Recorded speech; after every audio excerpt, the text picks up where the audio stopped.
Good afternoon, ladies and gentlemen. Welcome to Tamarind Tree Hotel.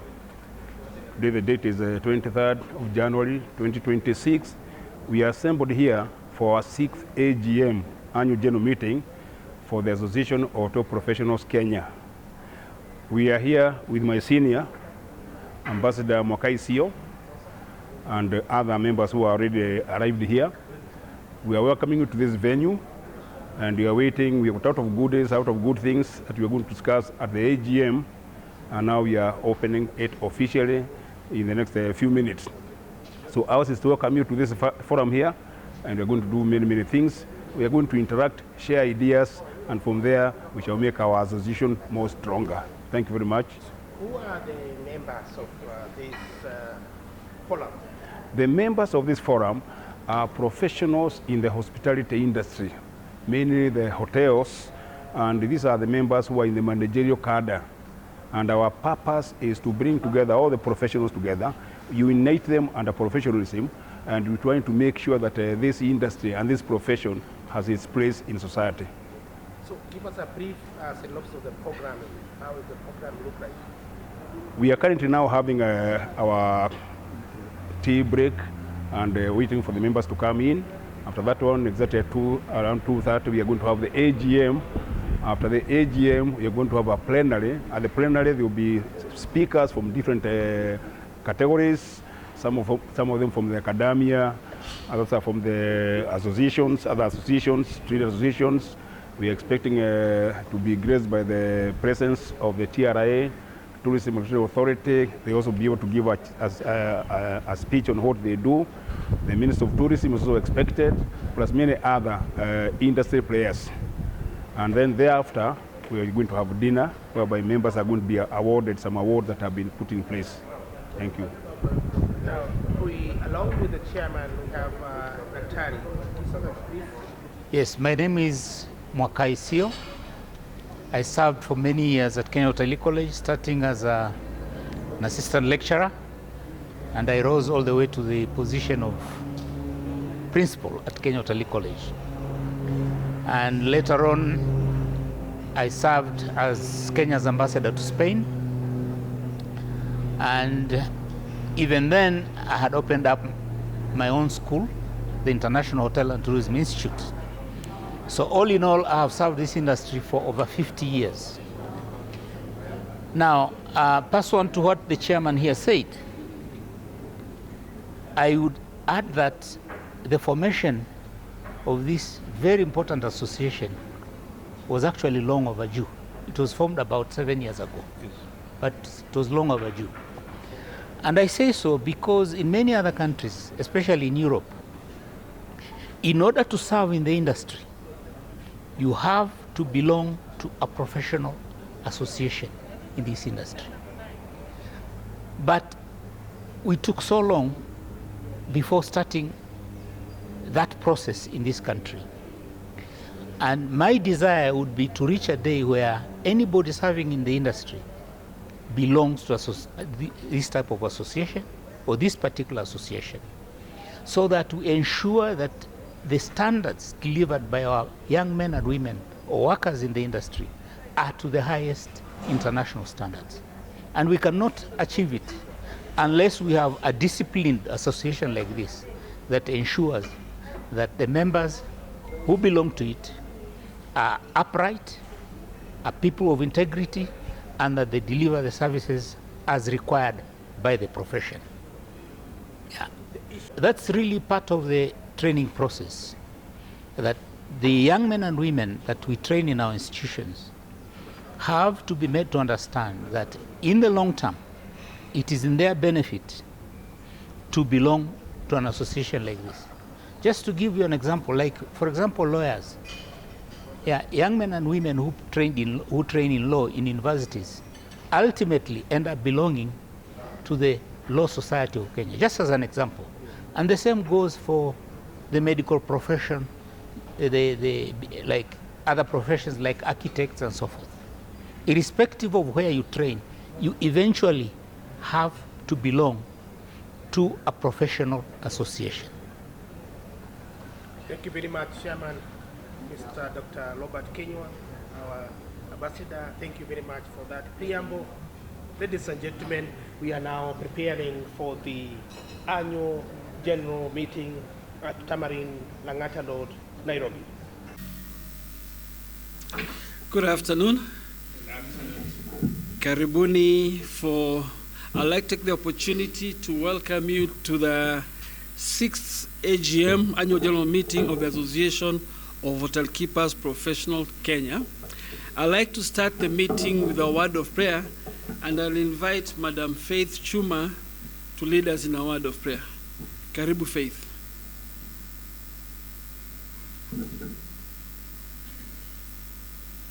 Good afternoon. Let's believe and pray. Almighty Father, we come to you this afternoon, O God.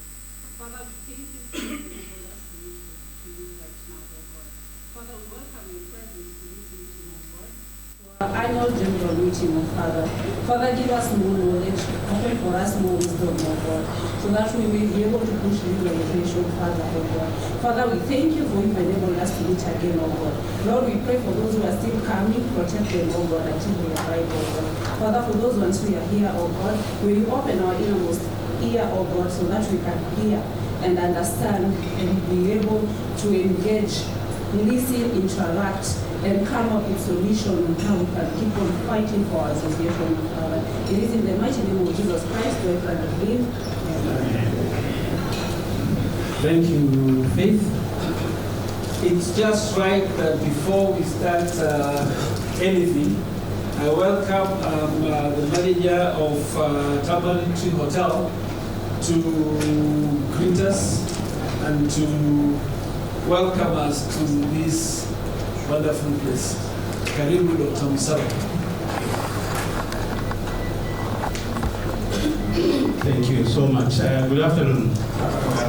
We are honored to have you here. As you heard, my name is Dr. John Musal. I'm the general manager of this facility and a member of the association. So I'm just standing here as a member too, and not just as a GM. So please welcome. We are honored to our hoteliers, our professionals in the industry being with us. Please enjoy your time with us. I know we will be with you until evening. Whatever you see as feedback, you can give us. We always like feedback, no matter how raw it is. Give it to us. You understand it better, so that we know where we can improve. Karibuni sana and enjoy the AGM, and let's have fun, and we hope to have a constructive meeting. But before I go, I want to welcome our security manager to just give us a short security brief. Welcome, John.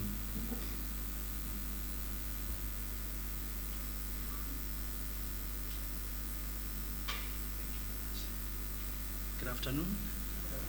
Good, my name is John.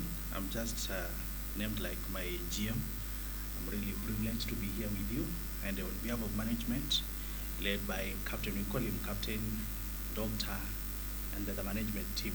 They are aware that you are here. Most welcome at Tamarind Hotel. Feel at home and at the right place. So quickly, I'm going to give you basic security guideline for today. So this afternoon, we do not have any fire drill. So in an event of fire alarm, do not take action unless we communicate. So you continue with your function till you communicate. And in an event we communicate, because we have speakers in the room that we can evacuate all the guests, everybody, you can leave this room through this door. It's well identified. Then turn to your left, proceed past the swimming pool garden. The assembly point is just slightly ahead of this garden. In case of minor injuries, while within the premises, we have first aiders on duty who can administer quick first aid. And anything past that, we have hotel doctor who is always on call for 5 minutes. Anything past that, we have proper arrangement, but we don't hope to go to that area. The premises is non-smoking, including the conference room, but we have a designated smoking area for the guests next to our tower bar when you get into the hotel. But from this end, along the terrace, you can find your silver bar end. In terms of washrooms, from here we have the nearby washrooms. Opposite this door, we have both female and male. We can visit over there while in this area. But in case you go to the restaurant area, we still have other washrooms instead of going to the very far end.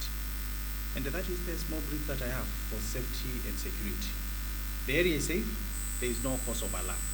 Wishing you all the best. Enjoy yourself. Thank you. you, John. And I completely forgot protocol. I've got my chairman here, so I don't know whether I have a job after this. Because I completely forgot about protocol. Please, chairman, just say hi.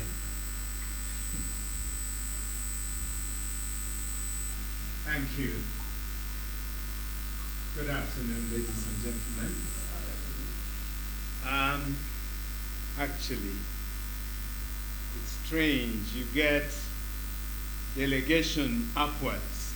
So our general manager is delegating to me. It was his show, his space, and he's done what is necessary. And Tamarind, we say, is equal to the job. So I have nothing else to add except to welcome you, all of you.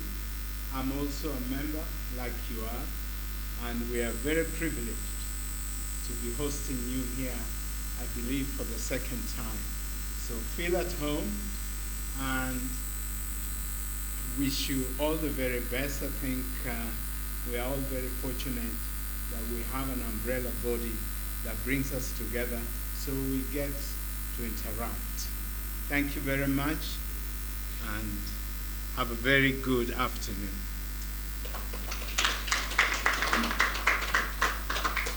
Thank you. Now, Dr. Musau, now you've confused me. Do I say thank you, Chairman, or do I say thank you, GM? To both of you, I say thank you for welcoming us to Tamarind. I'd like to call the meeting to order, and the first order of business is to confirm the quorum. I'm calling upon our Vice Chair, Raphael. Raphael has confirmed that you're okay. I'd like to read the notice convening the meeting. The notice was sent out on the 2nd of January 2026 to confirm with a 21 days notice. And I read, notice of the annual general meeting. Dear members, notice is hereby given that the 6th annual general meeting of the Association of Hotel Professionals Kenya, AHPK, will be held on Friday, 23rd January 2026 at the Tamarind Tree Hotel, Nairobi, commencing at 2 p.m. The agenda for the day, the first one is calling meeting to order and confirming the quorum, to read the notice convening the meeting, to receive apologies, to confirm the minutes of the meeting held at the 5th annual general meeting at Utalii Hotel on 13th December 2024, to address matters arising from the 5th annual general meeting held on the 13th December 2024, to receive the chairman's report, to receive and consider the financial statement and the auditor's report for the year ended 31st December 2024, to consider and approve the budget for the year 2026, to appoint the auditors of the association, and to conduct any other business of which notice of such AOB should have reached the Secretary 7 days before the AGM. And that is a notice for the meeting. Receiving of any apologies, Raphael? The apologies have been received via the mail, and the poll you also received. The poll we received the members who are not going to be coming. I'd like to go to item number 4. Just a moment.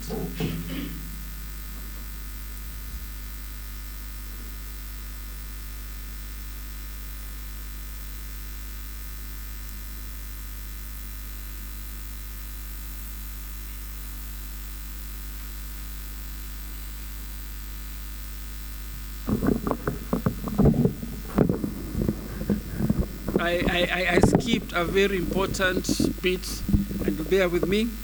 I've read the agenda.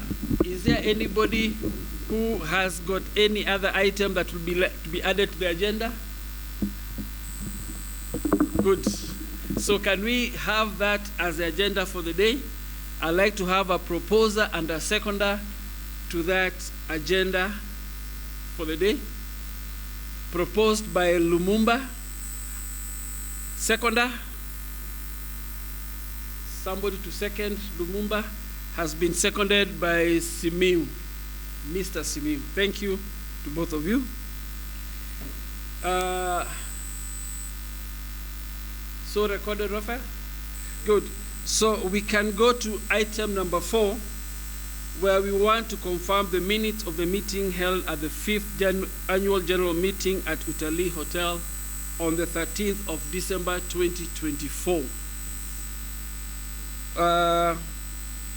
We have sent out the minutes to the members, and there was a hard copy availed at the secretariat as you came in.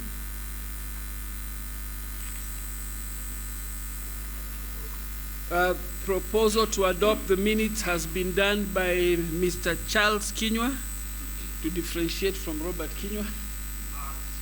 Charles Kinyua. Seconded by? Thank you. Yuna Munene has seconded the minutes and the true record of what transpired on the 5th annual general meeting. Matters arising? Were there any matters arising?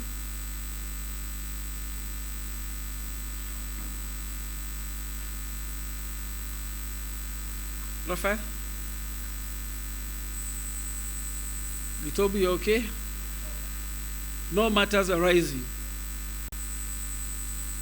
So, as there were no matters arising, then without further much ado, I want to welcome the chairman to give us his reports.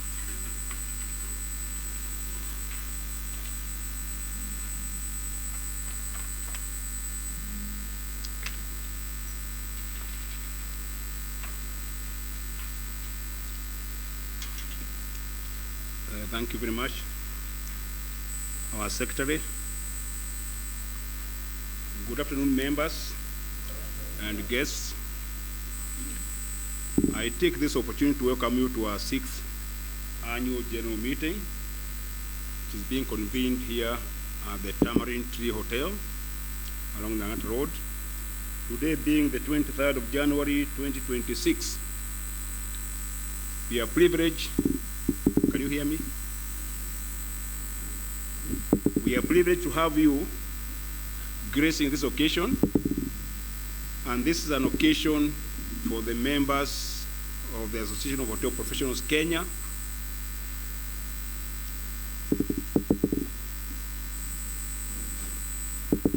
Oh, I was using my voice. Now I've been amplified. Before we start my remarks officially, allow me to make a few comments. One of them was on the change of dates, and assume that the chairman's report as circulated has been read because it was shared a while ago. But I have some remarks on some of the items that I need to amplify or to explain. The change of the AGM dates that was made, that we are now meeting in January. Traditionally, we've been meeting in December. All the other 5 AGMs, they were conducted in the month of December. But after consultations amongst our membership, we felt that December being a festive month, many of our members either were very busy or were traveling and couldn't make it to the AGM. So the board decided that we change the dates from December to January, and that's why we're meeting today for the first time in January.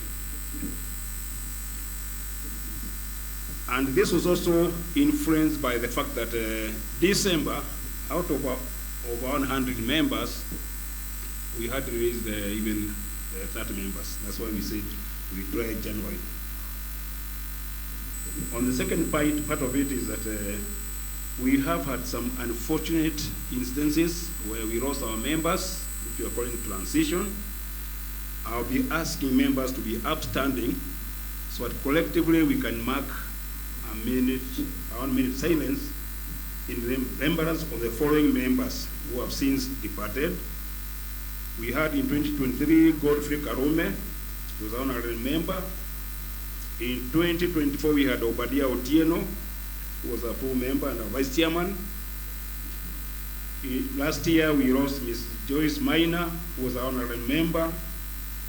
We also lost Mr. Ezekiel Minabo, who was a member, and recently we lost Gerald Jogona. With all due respect, let's be upstanding to observe a minute silence in their honor.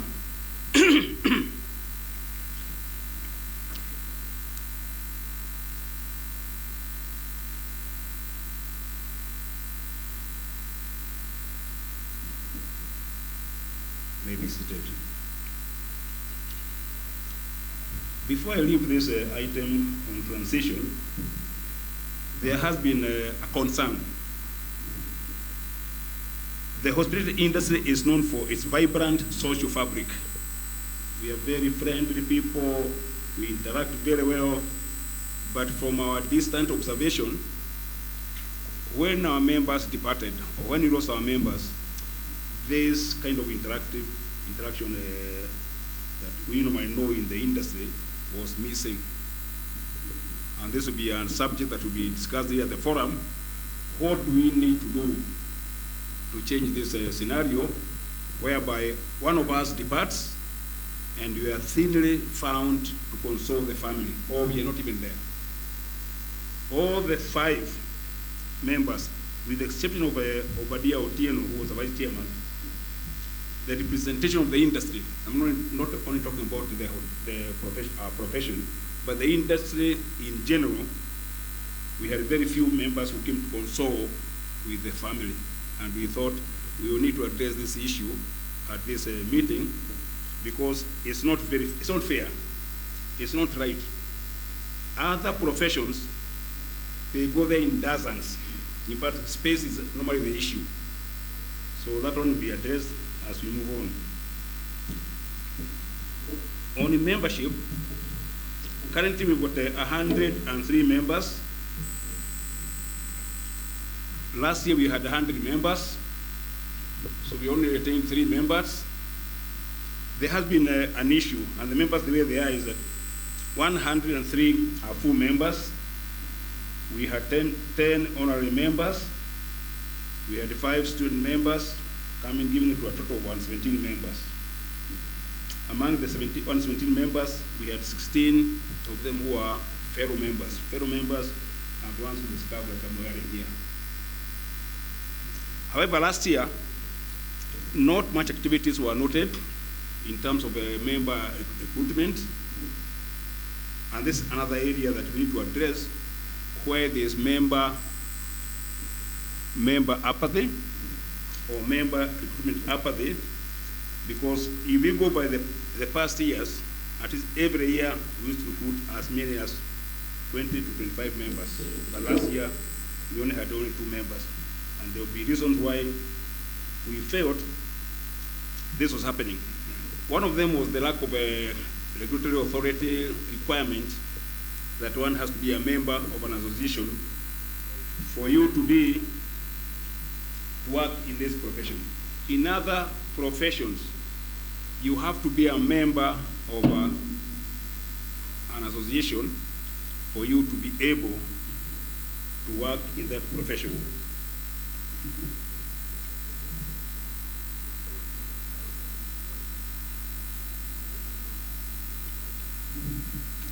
He has been corrected.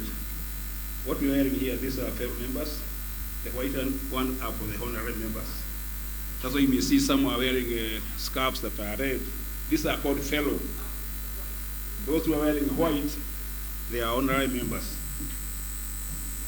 Because there's no rule at the moment to require a member to be a member of an employee to be a member of an association, that's why there's no drive or there's no incentive. And what we are saying, we are working closely with relevant authorities to make it mandatory, like in other professions, whereby we can have members or workers in a certain profession becoming member of a professional association. And we are saying this is also going to open membership across the board. There are things you'll be mentioning, like for example, in foreign countries, like in other African countries, there has been a lot of application to our association to make them members. Apparently, according to our own regulation, we cannot be able to recruit a member from outside Kenya. We don't have that kind of mandate. We're working towards our membership, opening our membership whereby other members from other African countries can become members. It is because in those countries, it is mandatory for you to work in the hospitality industry, you must be a member of an association from that industry. And some of you who have traveled wide and far, perhaps you are aware, in countries like Zambia, Malawi, Botswana, and Namibia, you cannot work in a hospitality industry unless you belong to a professional association. Apparently, they don't have any in their countries.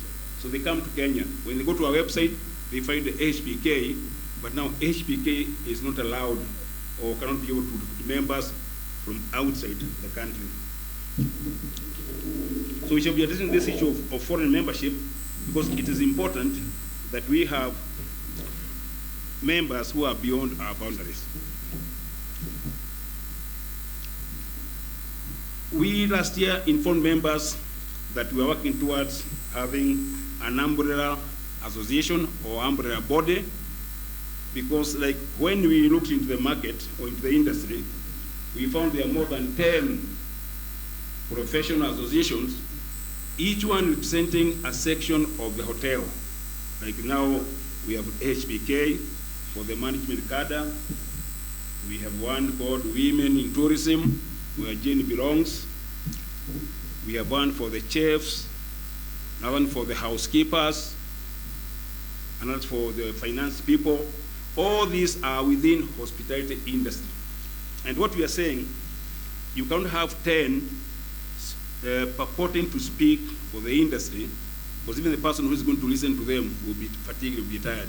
So we are saying, we are working towards getting one umbrella that will bring all these associations together so that their voice can be heard. How do we do it? We ourselves cannot do it on our own. So we've been asking the regulatory authority, TRA, and we thought it would be represented here today so that they can hear this, where TRA would convene a meeting for all the associations they have registered or approved, for them to sit down together and come up with one umbrella body. Up now, they have not done so, but from our discussion with them, they say they are working towards doing that. As soon as we have one body will help us even be funded. Like some of these activities, like AGMs, there's always funding. We hear there's always funding from the government. But we are not able to access this funding because we are fragmented. We are so many scattered. That's why we can't be able to access this funding. In 2023, we informed membership at this AGM that we had sent a petition to Senate. Why did we go to Senate? We went to Senate to seek approval or authority to self-regulate ourselves.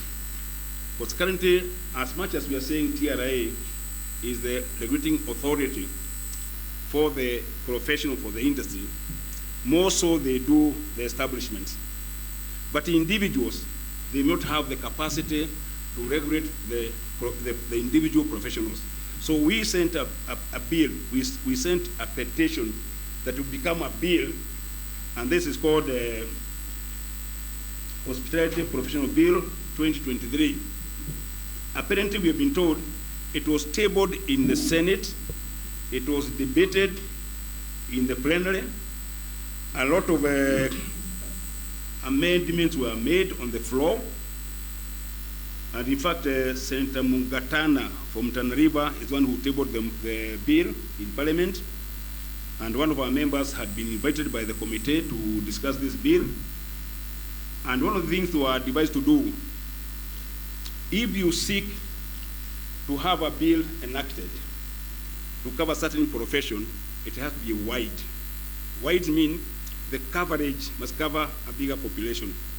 Now, when we went as hotel, they say hotel is reducing our spread, because a restaurant is not a hotel. A club is not a hotel. Airlines that have hospitality activities, they are not hotels. So we are minimizing the numbers of the membership who can be in that association. So we are told, drop the word hotel and pick the name hospitality. But that is now wide. And we picked the name hospitality. That's why the bill is Hospitality Professionals Bill. Where it has now reached now, it is in the third reading. And then from there it will be brought for public participation. Once it comes for public participation, we shall be asked to come and convene a forum like this one for members of the public to give their views. And that's where now we are heading. So this, once it is passed and becomes an act of parliament or become law, it will give us mandate to self-regulate ourselves or to regulate this industry. We shall now be saying, if member A is misbehaving in the industry, we can stop him from operating as a manager or as an employee in this industry, like the way the law side of Kenya are able to do, and other, like medical and all that here.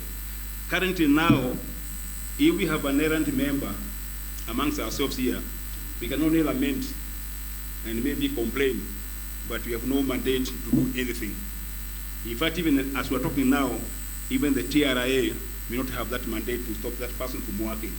We are saying this is where we want to start, and we want to go back to where before we had manager's license. Some of us who worked those many years ago, you remember we used to be licensed every year. Your license to be renewed. At the same time, the hotel license was being renewed. And they will put you down through some issues, some areas. If you are found to have been involved in some kind of misconduct, professional misconduct, your license will be revoked or it won't be renewed. But since many years ago, this was withdrawn. Now, this industry has become free for all. Anybody and everyone can become a hotel general manager, and there's nobody who can stop that. That's why there are so many issues that are happening in this industry. But with this bill, it will give us authority and power to regulate.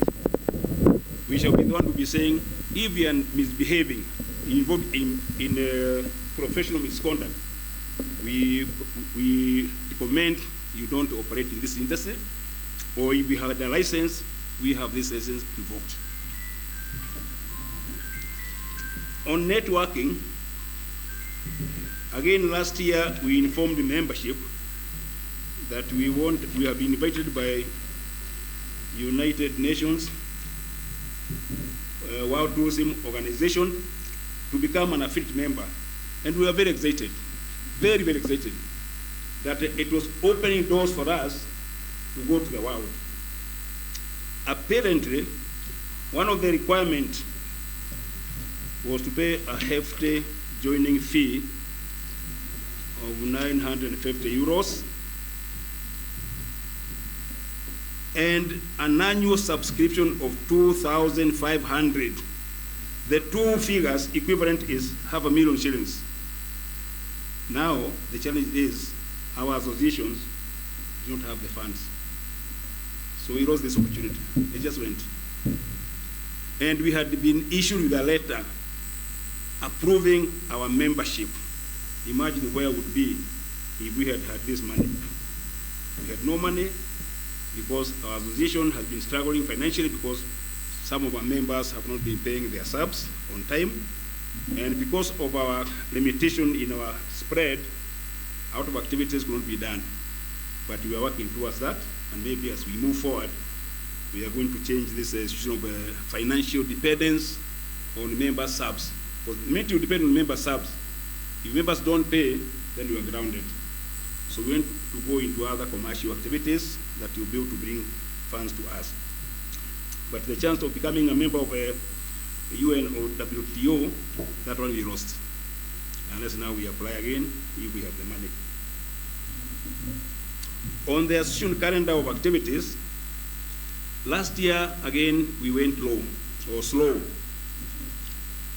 It was deliberate. When we sat down with the organizing committee, and we had so many other activities that were put in place, we wanted to hold one big symposium and conference in Mombasa. In fact, we met at the Carnival restaurant, I think neighborhood in this area, and we brought together the board and the honorary membership, and we asked the honorary members to lead this activity. But then it was again informed to us, if we went and invited an international conference, it was going to be an international conference, and then we were just hotel, they will even ask, they will ask us, who are you? What are your identity? If you say that we only represent the hotel, and we got somebody from tourism in another country and hospitality in another country, we may not get the membership we are looking for. So we slowed down our activities so that we can plan and change our name from the Hotel Association to Hospitality Association. Only then shall we be able to hold this conference. So there were no activities that took place last year because of this reason. We've been working towards change of name from a hotel profession to hospitality profession. We can say we have made some strides because the change of name has even been presented, and I informed you last year, to the relevant ministry where these names, through a trust deed, where these names are changed.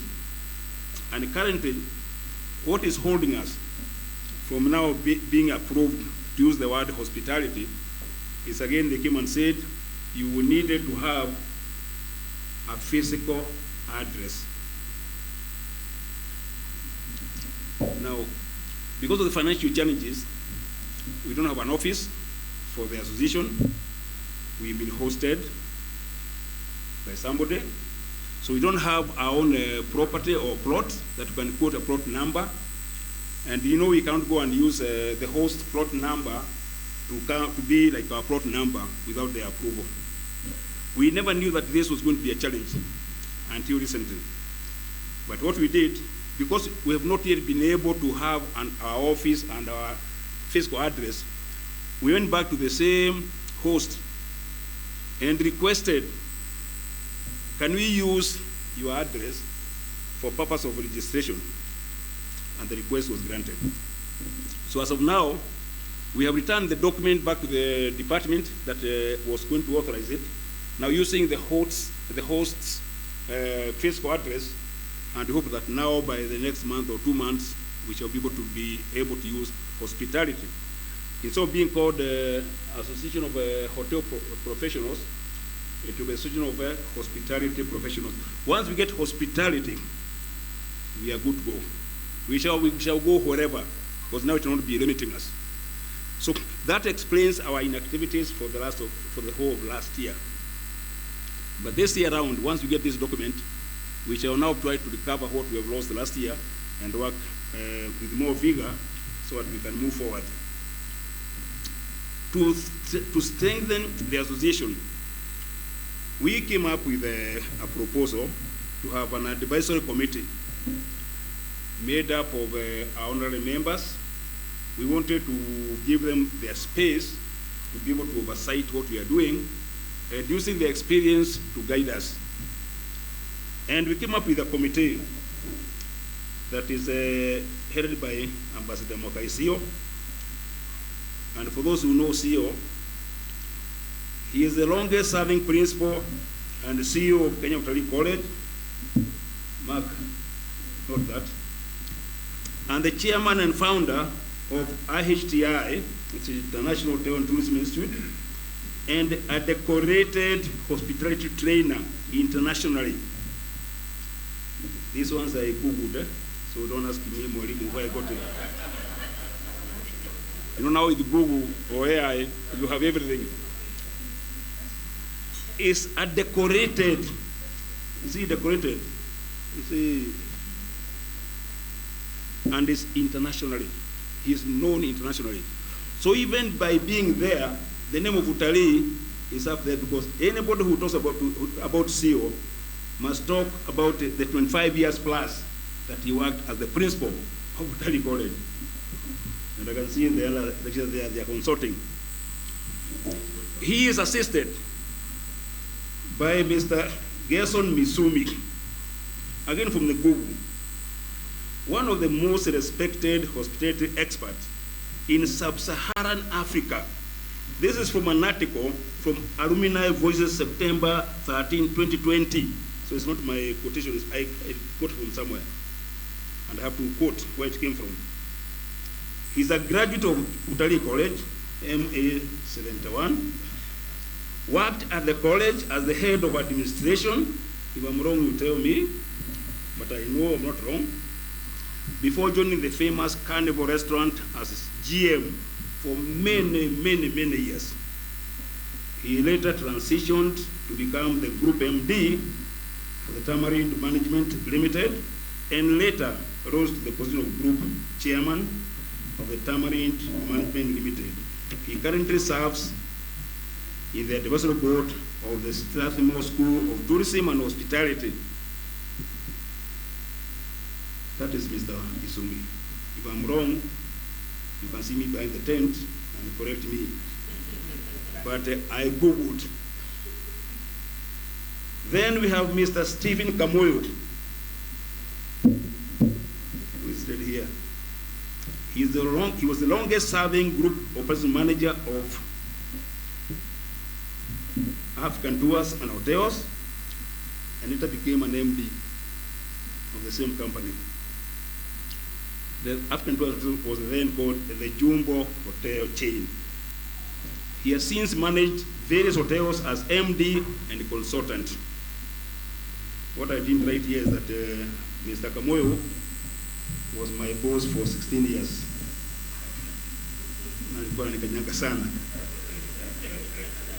He made me what I am today, by the way. Then we have got Mr. Patrick Marekia, the same committee, longest serving group operating manager of Sarova Hotels and Lodges, and the Sopa Lodges and Resorts.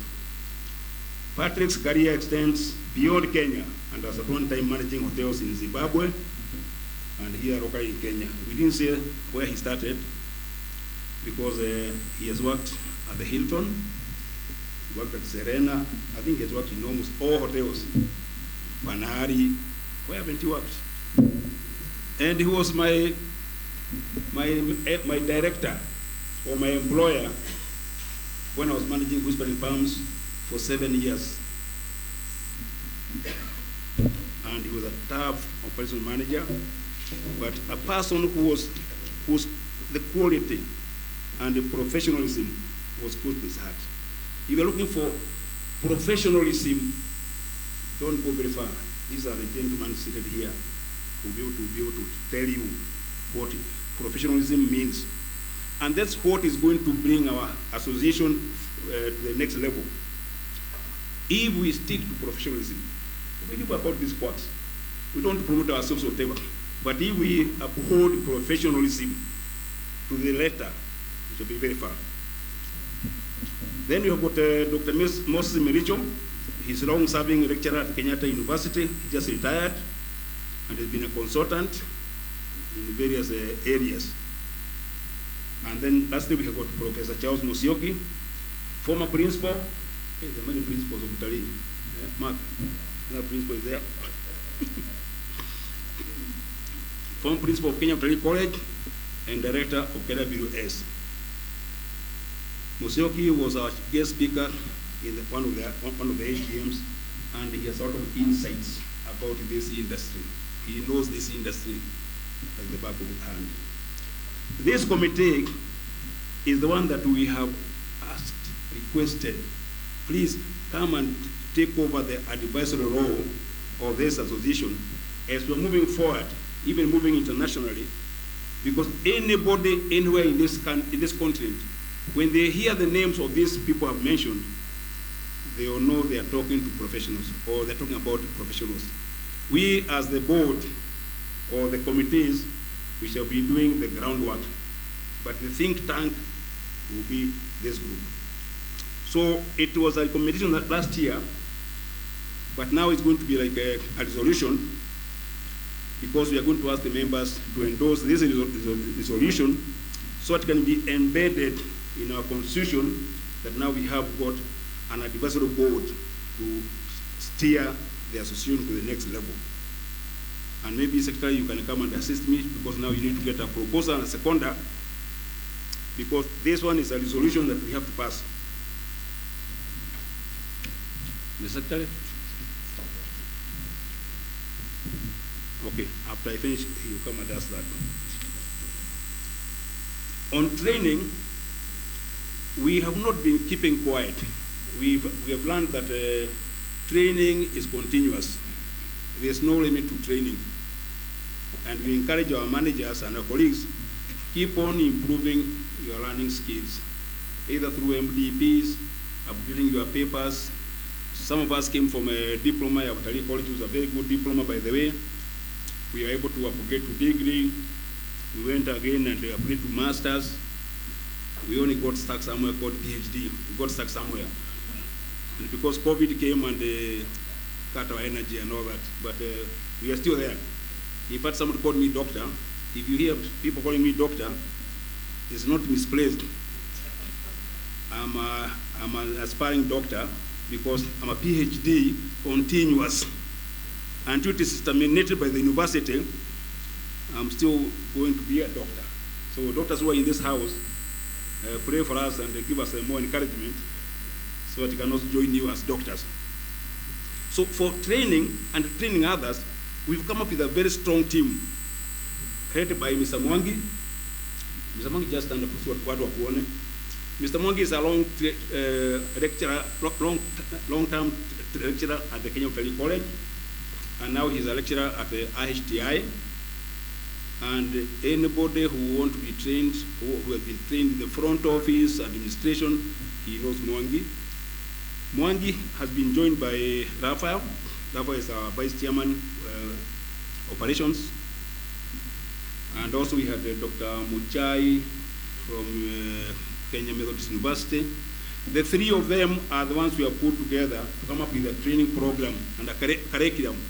It may start as MDPs, but eventually it will be a certificate courses. So we are moving. This year is going to be an year of action. And we are saying, with that team in charge, and with the other academia coming on board, that we are going to invite Mark to join the team. Mark, if be prepared, he shall come to your office, pay a visit to your office, become a member. But more so, we want to tap on what Utalii has. Because if you ask some of these members, quite a number of them are alumni of Utalii. That's why this table seated here, the seniors are all from Utalii. And I'm also from Utalii. And the others are from Utalii. So Utalii is well represented. So we want also Utalii to do something for the industry. So to those who are not students, but already they are outside, whether they came through Utalii or whatever, we can use Utalii's curriculum and materials and resources, whatever, to bring the industry up. So we may come to you for that kind of assistance.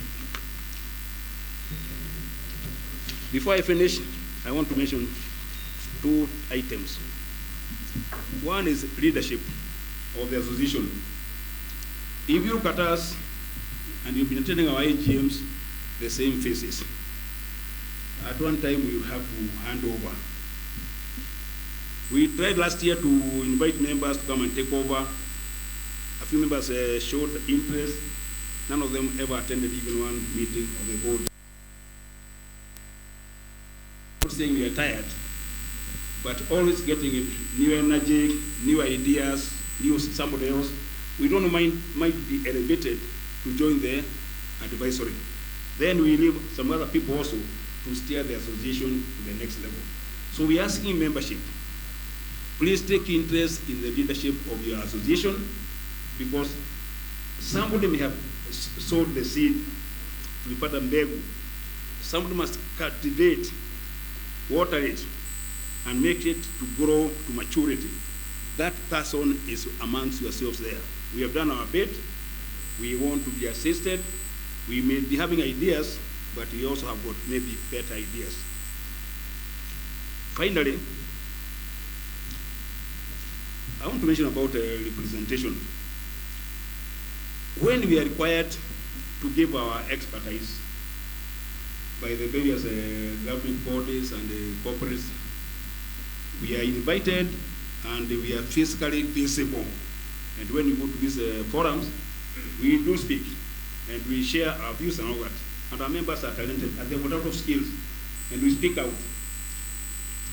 But when it comes to committee formations in some of those public bodies, we are never remembered.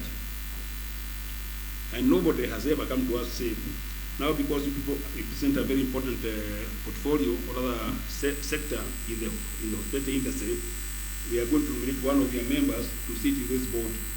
Some of those boards are the ones that are making decisions on our behalf or for our members. And sometimes they not be having somebody with a lot of knowledge who can do to tell them, no, things are not done this way, they're done this way, because we are not represented. So we've been asking for a long time, let us be considered to sit in those boards, not only when we are required to go to symposiums, to go and give our views, public participation, but even when the boards are being convened, we should be given a position or not a slot. And you see, when I stand here, issues still come up, and I want them to respond to some of these issues. So without much ado, I want to thank members for your attendance, and those who are following us on the live stream, social media, and all that, we also welcome. But it will be our pride that coming in the future, we have many more members attending physically than through the social media. But then here we can share ideas, we can see our body faces, we can share our frustrations, we can share our benefits and whatever. But when you are away, you will not be able to see what we are doing. So members, thank you very much, and may God bless you. Asante sana.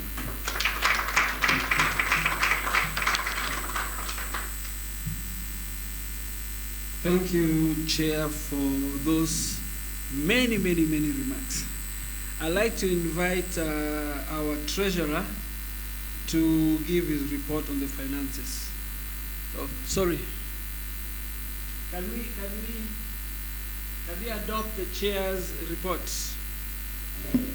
The chairman's report is in the annual report. If you've not gotten the points, I'd like to have a proposer to adopt that report and a seconder from the members. Thank you, Penina. Penina has proposed, Penina Kamau has proposed to receive the chairman's report, seconded by? Thank you. I have forgotten the name, but I'll remember the name. Raphael, please. Nicholas Kilu. Thank you. Mr. Charles Kinywa, please, the floor is yours.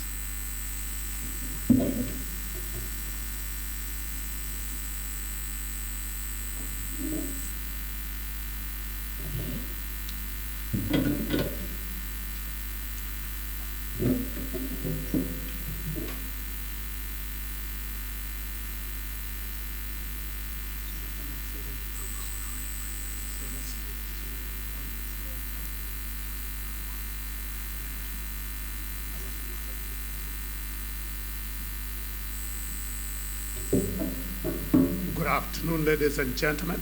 As you have heard, my name is Charles Kinywa. I am the treasurer of the association.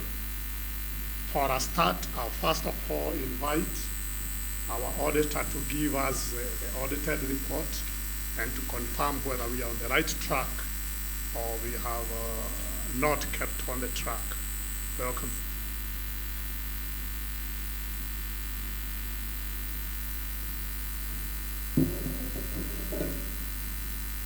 Thank you so much, Treasurer. Good afternoon, everyone. I'm so much happy to be here this afternoon on behalf of your auditor, that is Agora Associates. I'm here to present to you your auditor report for the year 2024 so that you can be able to understand how your organization managed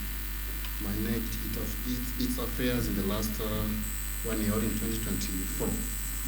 So I think you were issued with this report early enough.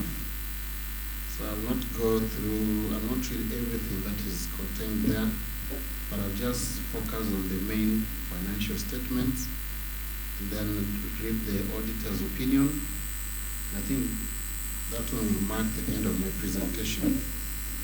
Then if there will be any query, you'll be able to get that chance at the end of my presentation after you've adopted the report. So the report here was audited by us as your external auditors, Agora Associates, and we have auditor's opinion on page number 5 to page number 8. Then we have the main accounts of the financial statements, which are going to give you the picture, the performance, and the position of your organization for the year ended 31st December 2024. So we turn to page number 9. Page number 9 is the statement of comprehensive income, statement of profit, loss, statement of profit or loss, and other comprehensive income. It's going to give you the profitability performance of your association in the last during the year 2024. So if you look at that page, you look at the receipts. The main source of your income is basically from subscription and membership fee from members. So during that year 2024, you got 338,998 from subscription fee and 77,500 Kenya shillings from membership fee. So the total income received was 416,398 received from members. Sorry. This is page 21, not page number 9. Oh, sorry, in my booklet, the report, probably it is numbered differently, so you can just check. It's 29.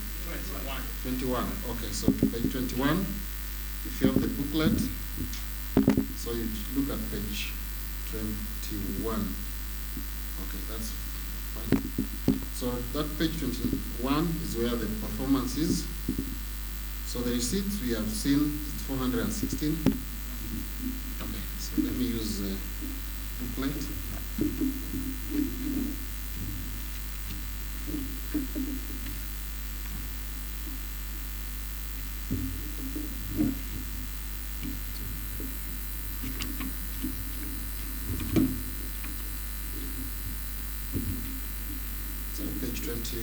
So the receipts, total income was 416,398, and then you incurred some costs during that year. It's basically the governance expenses. That is 268,550. Financial expenses, 27,520. Administrative expenses, 1,200. Professional expenses, 22,500. Other expenses was 5,466. So the total expenditure for during the year 2024 was 325,236. So if you less that the total income from your less your total expenses from your total income, you are remaining with a surplus before tax of 91,162.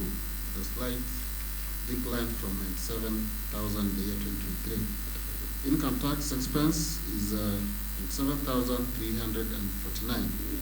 So net surplus for the year is 63,813, which is forming your bottom line. So that is your performance during the year 2024.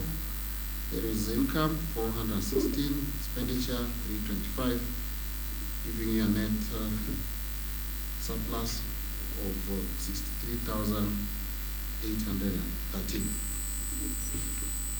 Look at page number 23, statement of changes in equity.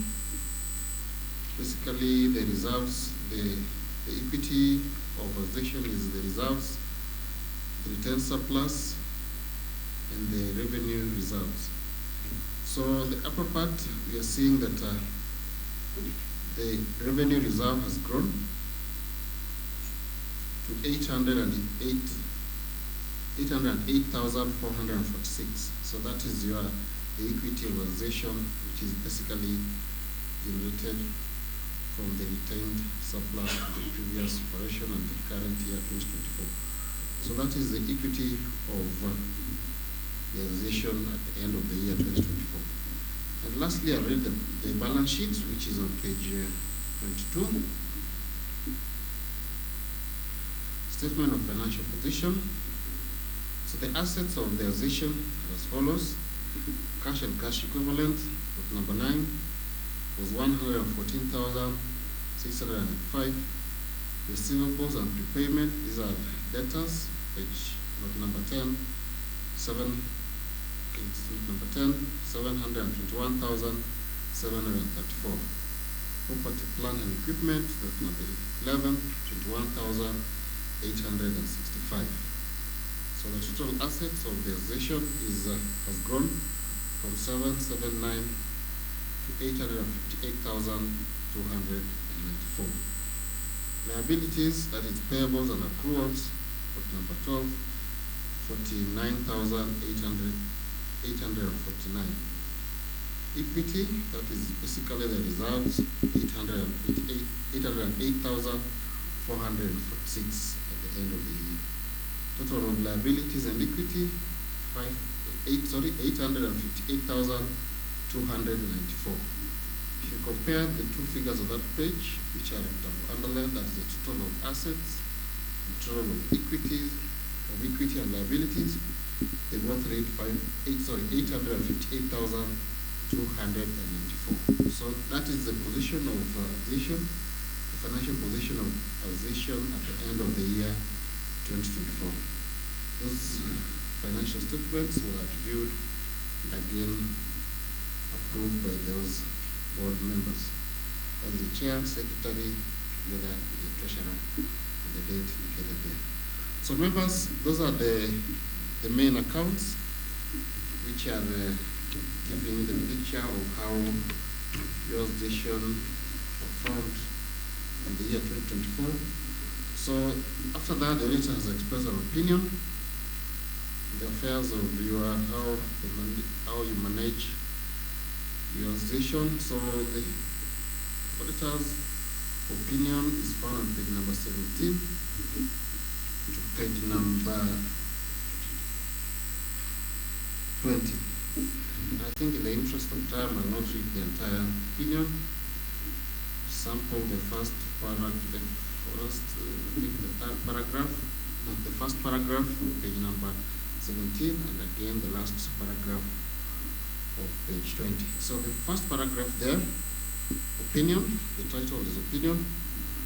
We've audited the financial statements of organization set out in the accompanying pages, which comprise of all those financial statements that I've read together with the summary of significant accounting policies and other explanatory information.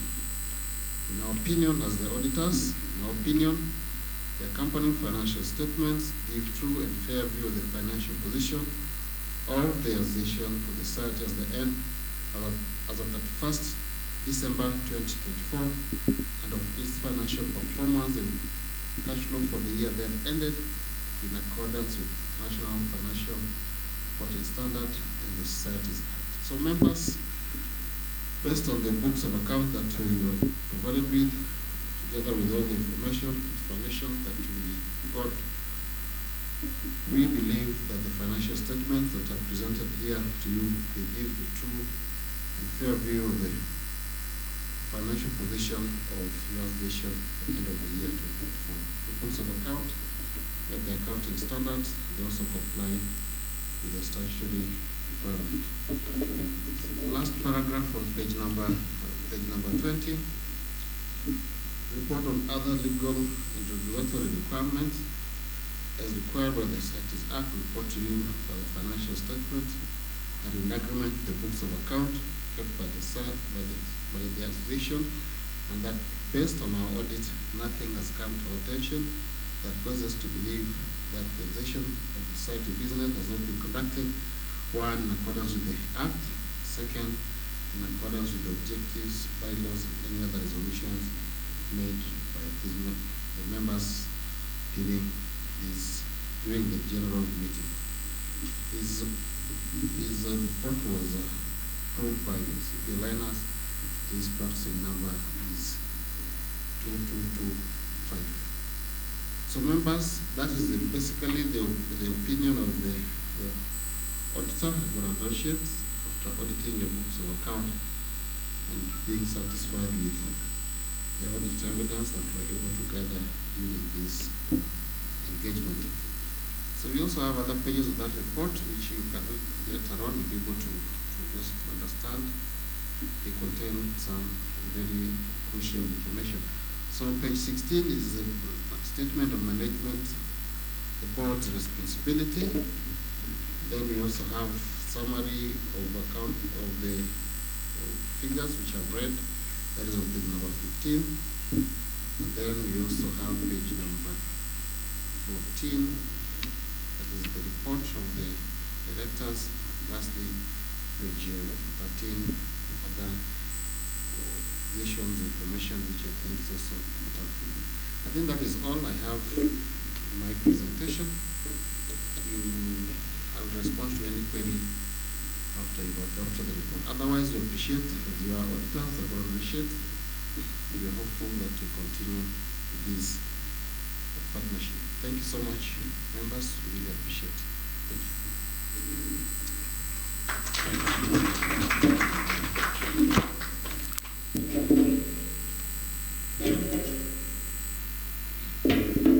Thank you very much for your presentation. I believe the figures for the budget are set.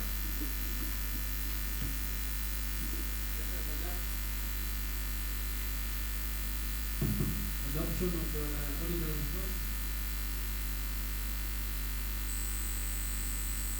I thought we would do the adoption of the whole report.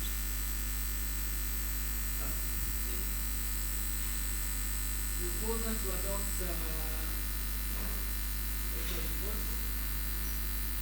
Members have been proposed by Dr. Gashur and seconded by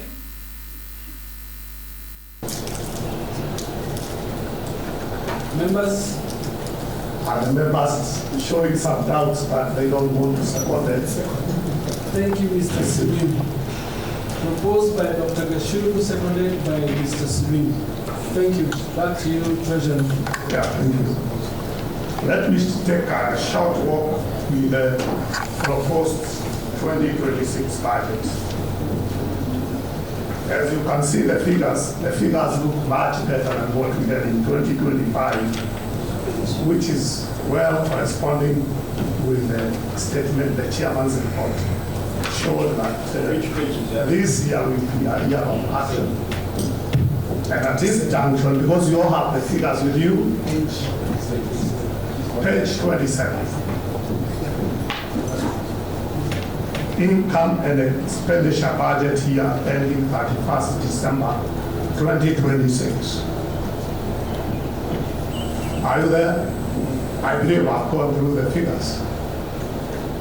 And all things equal, we expect at the end of the year to make a surplus of about 430,345 shekels.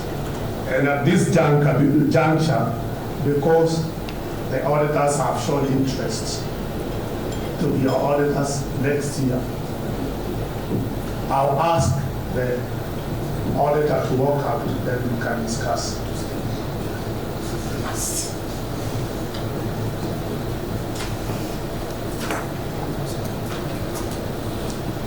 And I hand over to our Maybe, are there any questions to our auditor before we request him just to step out? Any questions to the auditor? No questions.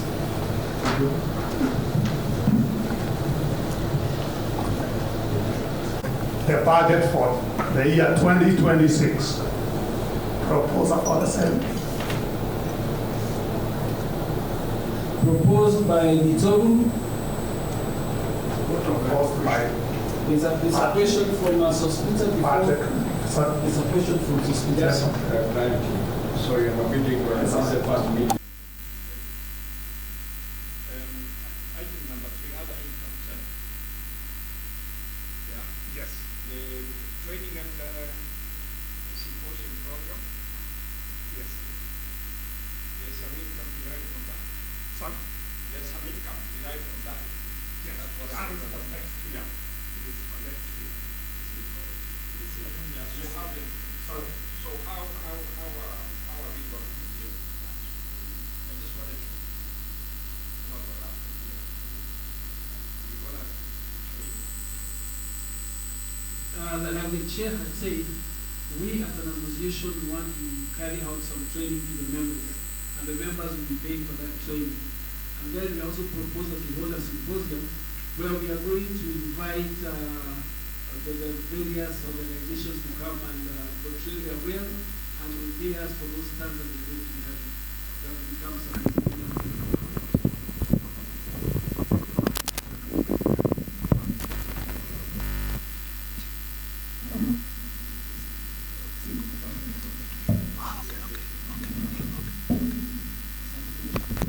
A second for the, yeah.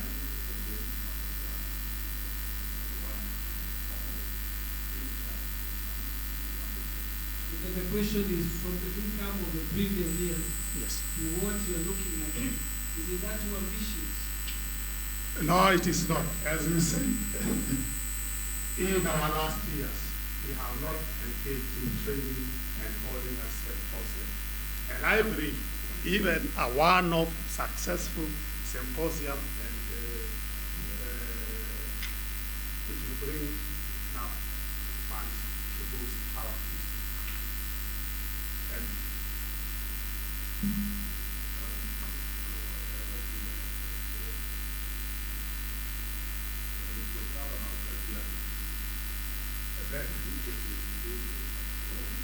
the governor of Kajiado is a member, is an honorary member of this association. And he is a very supportive member. And he has pledged as, yes.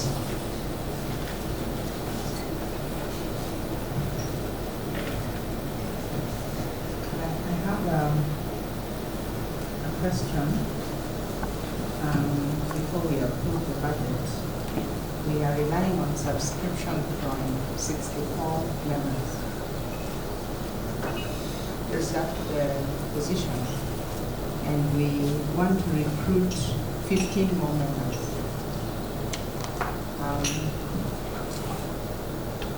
Usually the success of an association is in the number of its members. And when you look at the entire Republic of Kenya, and you look at the number of people, professionals in the hotel profession, even if we don't look at the hospitality in totality, I think we should go on a more ambitious strategy to recruit under 64 is a bit disappointing, and also just an additional 15 members.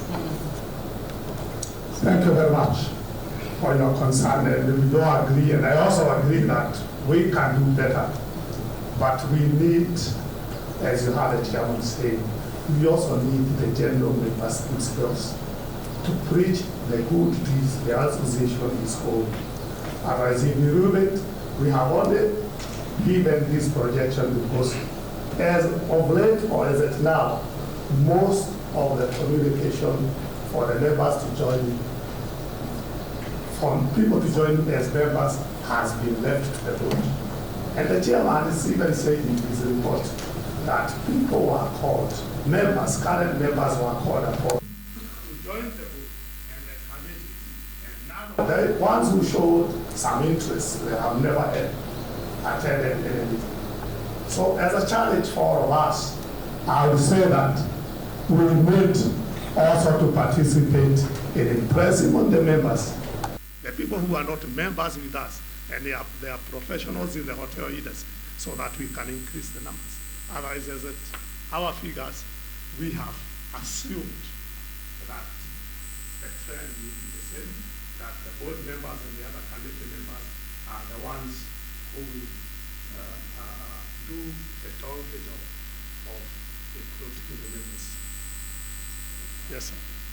Yeah, I think, thank you. I think the breakthrough will come when the association is properly supported by an act and it becomes mandatory for all those who are practicing or working in professional capacity within the industry are required to be members of the association. So I would really urge all of us to lobby, do whatever it takes to ensure that this, the act is passed and becomes law. Thank you. Question, I also have a question. And my question actually is the concern regarding, if we have a total number of 103, we have a total number of 103 members, but unfortunately, looking at the status of the income and the expenditure, we are only seeing 64 members being budgeted. What is the status of those other members, and what is the way forward for them? Should we continue including them on the list as active, as dormant members, or what is the way forward? I believe this is a discussion that we can be able to discuss as members on the fate of the dormant members who are not actively participating to the association. Lastly, I also hope we can have a target, because now looking at the target, we have only budgeted for a target of about 15 members. Surely, looking at this target, we found that it's actually on the lower side. We need to increase the target, and so that we can actively participate as members and be able to seek consultation, especially as we have known that we have also other members who belong to the hospitality institution. We need to move and also consult them so that they can be able to join the association. Thank you. Thank you very much. I would agree with you entirely that we are supposed to keep our members, and it is also good, and we accept. We should be doing better than this. But now that you people, and with the introduction of the law or the act, I believe things will be better. And we would also request our members to push the other people or the friends who are professionals in the hotel industry to join our association. And also promise that as the board and committee members, you push the current members of 104 to rejoin and pay their subscriptions. Thank you.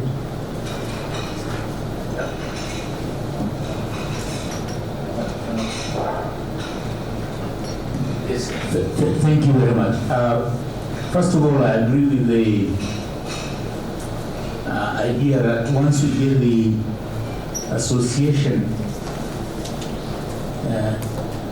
legalized, so to speak, we will have momentum towards increasing membership. But even before then, I think we can do something.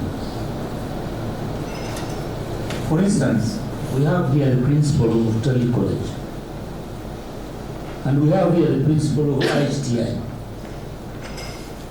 If these two gentlemen contacted all their alumni and started educating them about the association and what is likely to evolve from the association, I'm sure we'll get a lot of momentum. If our graduates from those schools know that in 2 years' time or something like that, they'll not be able to practice in the industry without the membership, you already get momentum. In addition, even among ourselves here, if we undertake to recruit just 3 members from each of us, we will start building momentum because you'll have a multiplier effect as we go along. Hotel that's limiting us to go beyond hotel. Hospitality, we already have hotel as part of the umbrella.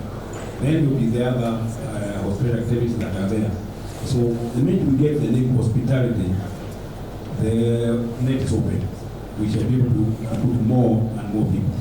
And as Mwanusio is saying, once it becomes a requirement that you have to belong to an association, then automatically now the gate will be flooded. People coming to join association. So the only thing we need to do as an association is to make our association more marketable, more attractive. Because there will be many associations. Make it more attractive by the programs we are undertaking. And all of them will be this symposium we want to organize this year, if we are allowed to use that name. So definitely it will bring in more numbers. Thank you. I agree with the sentiments that have been, or rather the information that has been given by various members. But I would ask a question: how do we position this association out there in the market? And here's where I'm coming from. When you talk to people there, they see us as a group that is resisting what other associations are doing, or in conflict with what is happening, for example, with the Association of Goalkeepers Association and others, for example. But this is all about the positioning. What's our mandate? Our membership, of course, has been mentioned. But when you look at it, people don't understand who exactly we are. Yes, it's Association of Hospitality Professionals, but hospitality is white, which is very attractive. But we also have TRA. Is it TRA? TBA, which I believe has more members than we have. It should be we should be part of an umbrella that combines the two, because we don't do the same things. We don't represent the same interest. We have the whole agenda is to improve the tourism as a mod sector, but at the end of the day, we are also representing hospitality. Hospitality is the host. The others create the destination interests. As long as we understand that and then we position ourselves accordingly, I think it will be easier to attract members. I'm saying this from another discussion in university, where the curriculum is also as confused as, as the rest of the citizens are. And when you explain, they kind of understand, but people still want to cling to holding people from both sides. But if we know that if our interests were separated, and then we position ourselves as people who are hosting, not people who are creating a destination, then I think we'll be better off. Something. I think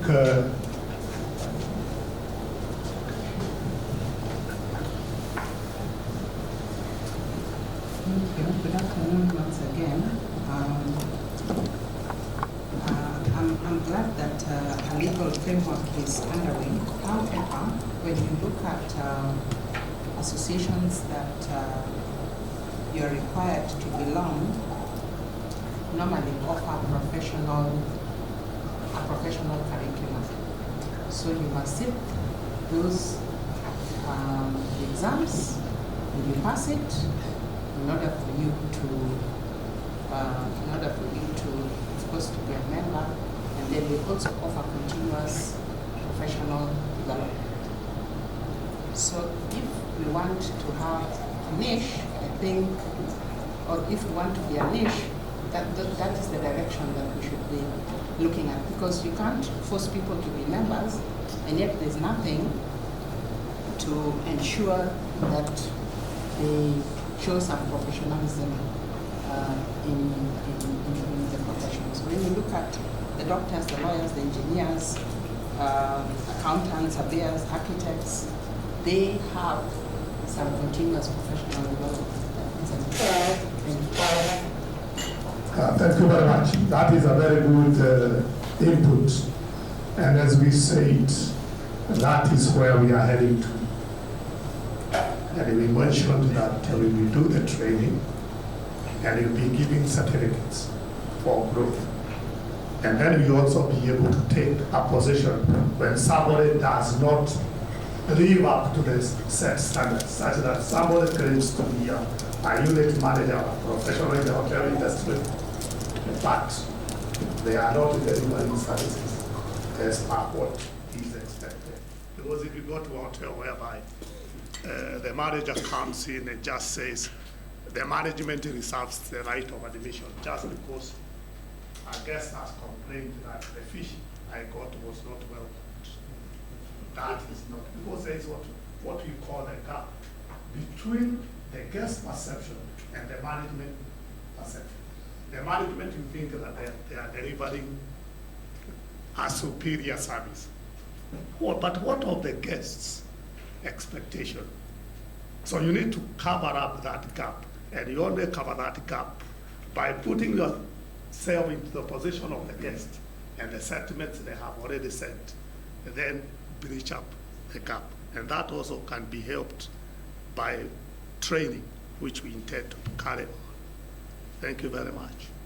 But I agree with you entirely that if we don't deliver something which somebody values, then the association will not grow. But we have got a wide net for the association to grow such that the financial issue will not be big. I believe that is also very important. At the same time, the interest of the investors, because whether we like it or not, tourism and hospitality is it's a private sector-led. I don't like calling it sector, it's a more sector thing. But it's private sector-led. So those who represent the investors are powerful.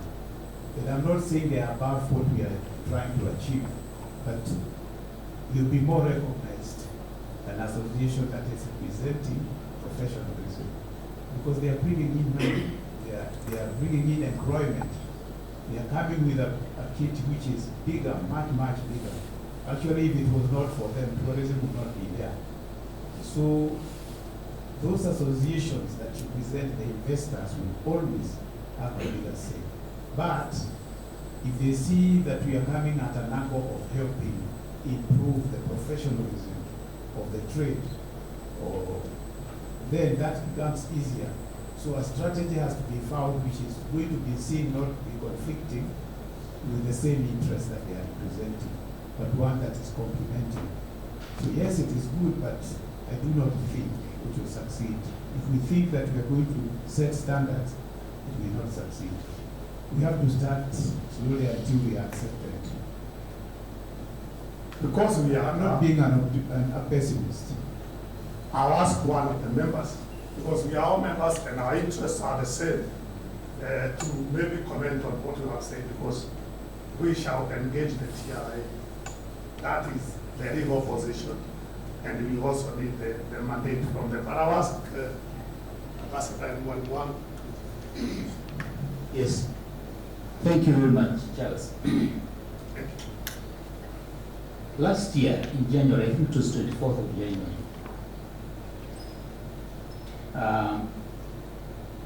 I was invited to chair a committee which was to prepare for the symposium of this association. And I think the idea was to have the symposium sometime in May or June, right? August last year. And when we were in that meeting, I think I may have thrown the spanner in the works, so to speak, because I challenged the members who were in that meeting. The question I asked is this association necessary? Why do we exist? Must we exist? Must we? Yes. Okay. So we started the discussion at that point.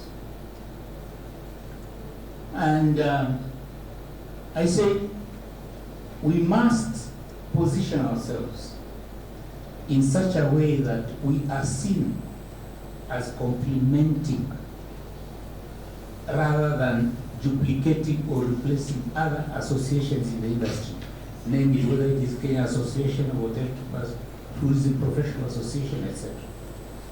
And we had a discussion there, and we said our niche must be uniquely defined. We must define or position ourselves in a very unique niche.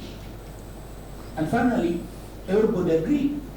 And I think a lot of what we're discussing today emanated from that. We said we must be seen as an association dealing with more the individuals. We have the association, the Kenya Association of Hotel Keepers, which is an association for the investors. Okay? But now we are talking of an association for the professionals themselves. And that is the line I think we should take. And I believe that's the line that Bwana Kinyua here and his team are taking, even as they address the legal situation that we're talking about. So in my view, as long as we take that line and we are committed to it, we are in safe hands. That's what I'd like to say. Thank you.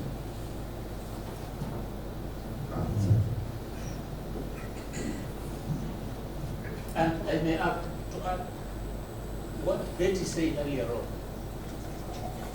was very correct, and we actually discussed the issues along those lines. Sure. In terms of future development for members and so forth. Long-term development.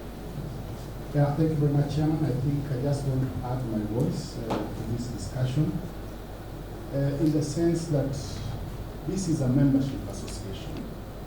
And it's a membership association in the sense that it is distinct from government agencies that regulate the industry.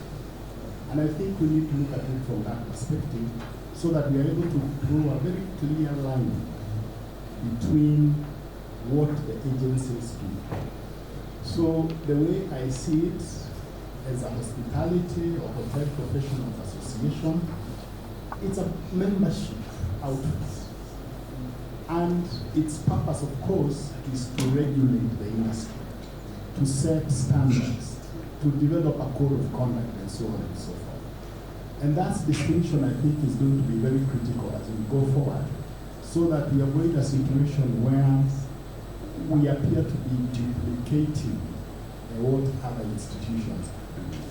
So clarity on that is good, and the best practice, I think, globally, is to have professionals joining professional associations, so that they are able then to voice public interest of the professions, standards, and everything that has got to do with that from the platform of that association. And there are very good examples that exist today, even here in Kenya. LSK, the architects, the veterinarians, the doctors, they are there. And they do not compete with other agencies that perform oversight duties within the country. So we need then to make sure that we align ourselves along that trajectory so that there will be no confusion at all about what the mandate of this association is and what the mandate of other regulatory agencies are. Thank you. I think as we... One more. Okay. Thank you very much. My name is Nicholas Kido. I think I am amongst the youngest in this group. I have some points to make just to make our group or other associations more vibrant.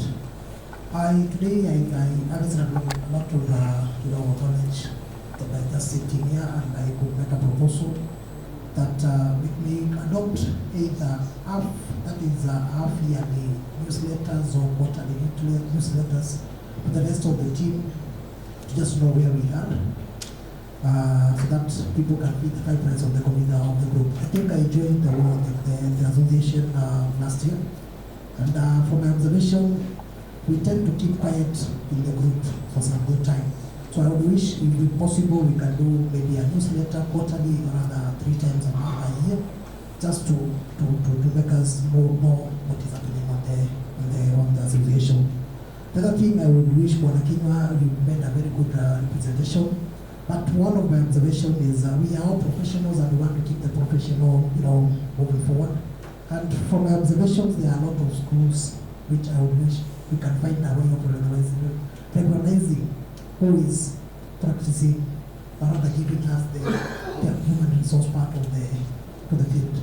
That way we shall be getting quality human resource, and it will keep the standards high at heart.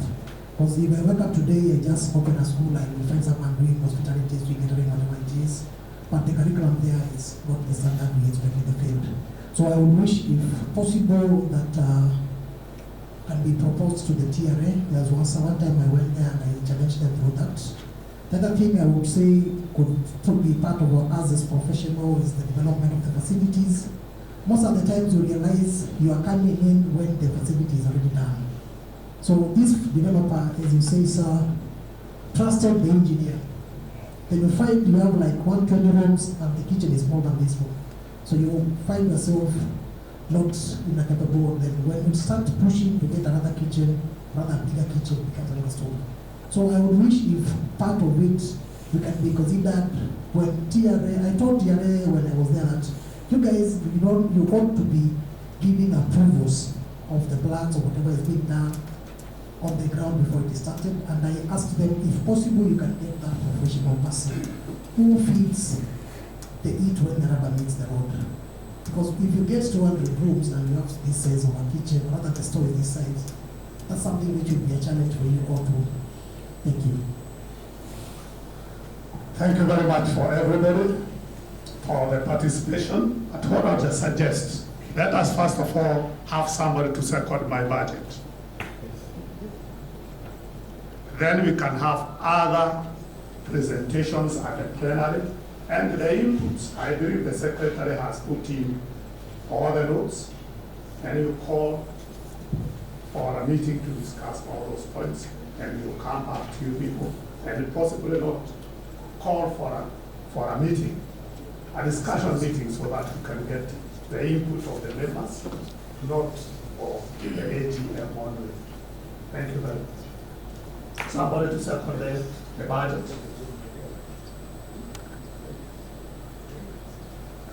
Is it? It was proposed by Nicholas proposed that. Patrick proposed. Patrick has seconded. Thank you so much, and I appreciate your indulgence, because for the first time I have seen the members have really put in the point, and much appreciated. Thank you so much.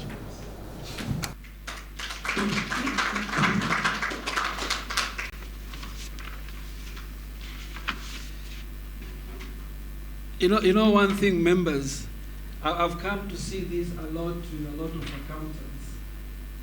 They want to give in their figures, but they don't want any questions. And I'm telling you, I could see my treasurer sweating when people, and I felt for him. But members, thank you for such lively contribution. Now, we have reached a point where we have to appoint our auditors for the association.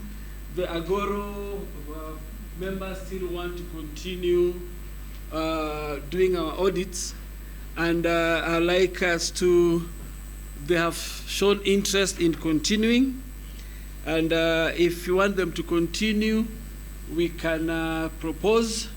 If you want us to get different ones, you can also propose. So I leave to you members, what would you like us to do? Continue with the Agoro Associates or get new ones? I need proposal in any way. Members? Yes? Okay. So you are proposing we continue with them. Mr. Lumumba proposes we continue with Agoro Associates. Any seconder to his proposal? Seconder to Lumumba's proposal?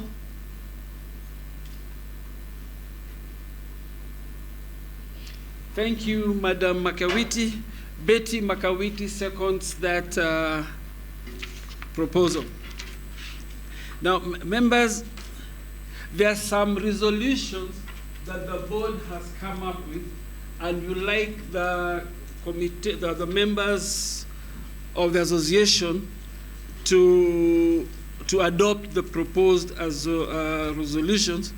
One thing I had one of the members commenting about the dormant members, and these have been a problem to us because we have been carrying them in our books, and we have a big debtors list because of the dormant members.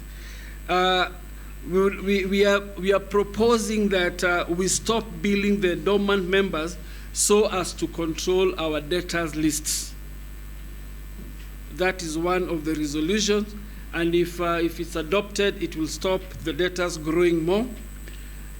Any proposal for us to adopt that resolution? Proposal to adopt the resolution to stop billing the dormant members.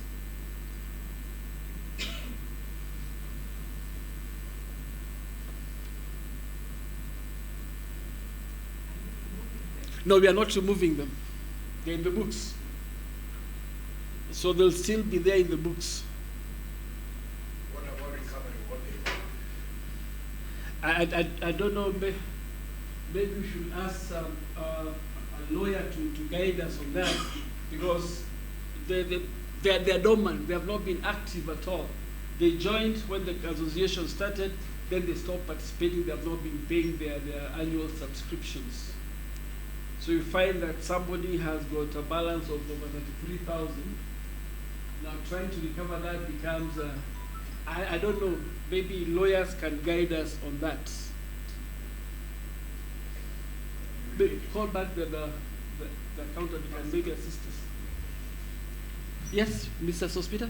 Yeah, I think you need to do that, because if you still want to hold them in the books, and there isn't a clear way to recover what they owe. So members, we are saying that resolution to be kept on hold until we get further guidance from the lawyers. Yes. Because you have not removed them, you still got to go and bail them. So I think the bailing them stops when you remove them. Yes. Or can we remove the dormant members?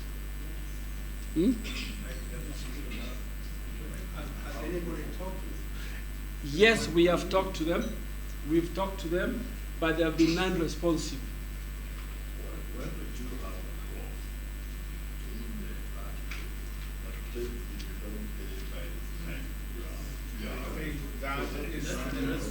That's the best way to deal with it. So they note that you should give a notice to them. Note that, Prophet, that the members are saying that we send them a notice, giving them up to a certain time to pay their dues, and if they don't pay their dues, they are no longer members. Because of that? There's a slight correction. It has to be in the bylaws. Yes. Before the association. So even as you send the notice is based on a clause in the bylaws. And it will work automatically. Yes, Raphael? We will confirm that it is within the, yes, I think it should be within the bylaws, but we will confirm that.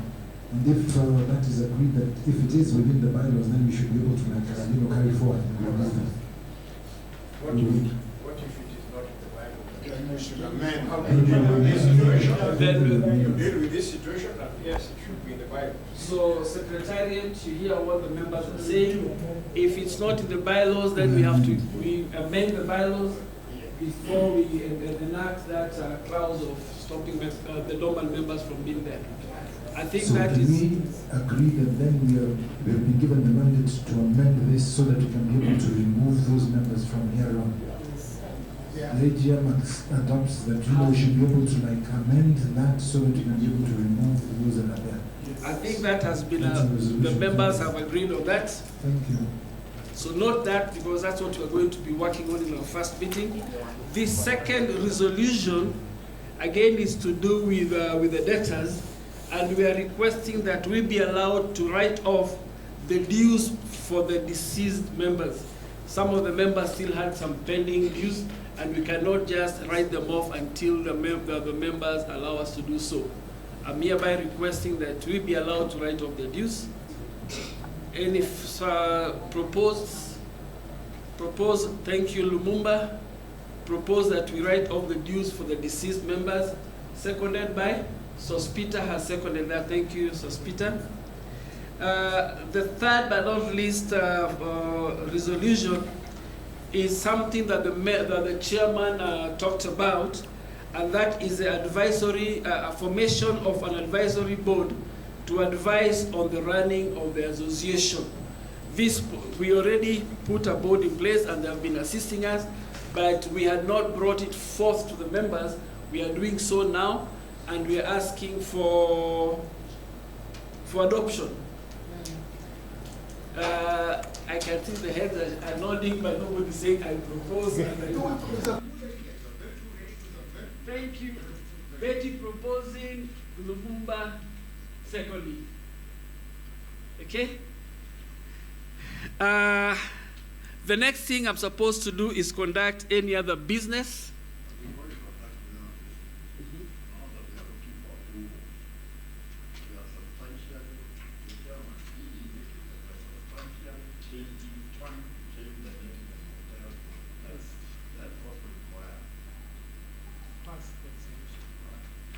Did we do that the last time? No, we didn't. Okay. So what one of our honorary members is saying, we have been the Association of Hotel Professionals of Kenya, and we are trying to change that to hospitality professionals so that we can get more membership as we prepare again to go for a symposium. And he's requesting, or he's pointing out that the members have still not agreed for us to change the name. And I'm hereby putting it forth to the members that we would like to go ahead and change the name from Association of Hotel Professionals of Kenya to the Association of Hospitality Professionals of Kenya. I would like a member to propose the change of the name and somebody to second the same.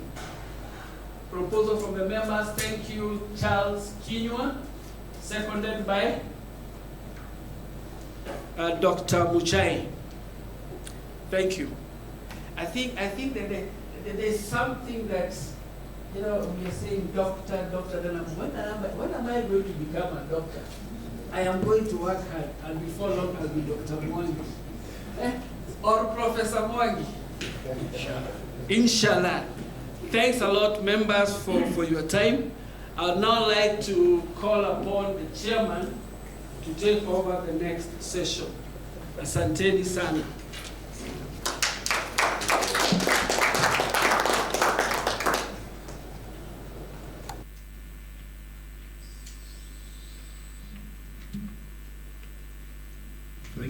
Secretary, for doing a good job. As you must seen on the program, we have section C, that is presentations and speeches. And there's that document showing who is doing what and what. Why I'm standing here is because we have the representative of the PS Tourism, Mr. Herman Chambi, who is the Secretary of Administration, State Department of Tourism. As you may have been informed, we had invited the PS Tourism to be our chief guest, and graciously he has sent or dispatched Mr. Herman Chambi to come and represent him. Now, Mr. Chambi had requested his traveling, so that we have brought forward his speech, so that he can deliver his speech, and then we can allow him to make a travel arrangement, and then we shall revert back to the program the way it is. So without much ado, join me in welcoming Mr. Herman Chambi, Secretary Administration, State Department of Tourism, to deliver the message from the PS Tourism. And before he speaks, we say we are very thankful. Since we started this association, we've never had any representation from the Minister of Tourism. And in fact, it's one of our concerns, why we have been forsaken. And now we are glad that our prayers, our cries have been heard. And please come and represent the ministry. Thank you.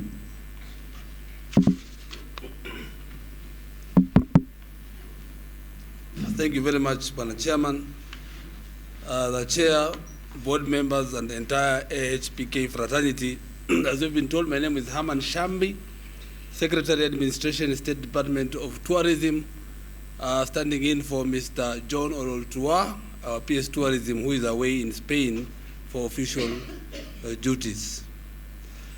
So he sent me with some remarks, and I'll present them the way they are. But I've liked the vibrancy of the talk and discussions that were here. I know I can comfortably say you are heading somewhere. Panapo wazea paribiki neno. Nimeona hapa magurus wa industry hii, including one from my county. Zamani tukifikiria hata utalii college ilikuwa tunafikiri ya wataita ni ya kwetu. Because of Ambassador Sio.